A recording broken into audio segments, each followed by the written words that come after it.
Lanes now back open on I-57 after 3 people were killed in 2 crashes. At least 5 people were hurt as well. Darius Johnson joining us live from the scene near 120th Street. Darius, I know you've been out there all morning long. What is the very latest?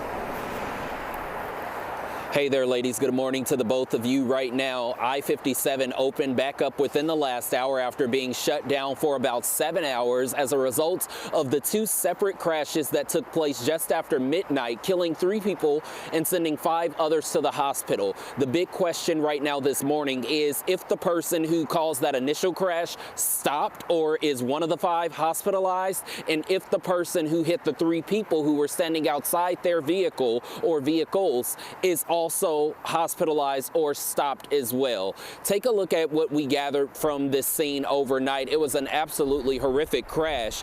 It happened just after midnight, and you can see there's debris scattered across I-57 for hundreds of feet, and there are several vehicles left mangled. Those vehicles have since been towed away. State police tell us that they initially responded to a 3-vehicle crash just after midnight. Then another crash happened when a vehicle hit 3 people who were standing outside a vehicle from that initial crash. Those 3 people were pronounced dead at the scene. The 5 others were taken to the hospital for minor injuries. A woman involved in the crash says there was a black vehicle with no lights on going at least 100 miles per hour that was following her from about 159th Street. We spoke to her father at the scene. Here's what he had to say. My daughter was involved in an accident. A car sideswiped and then tried to run off the road on 57 going north at between 119th and 127th. And the cars had hit a couple of more cars, and they ran off the road, and when she stopped, the car they hit in front of her, I guess they knocked the people out of the car. And there was like 3 or 4 bodies on the expressway.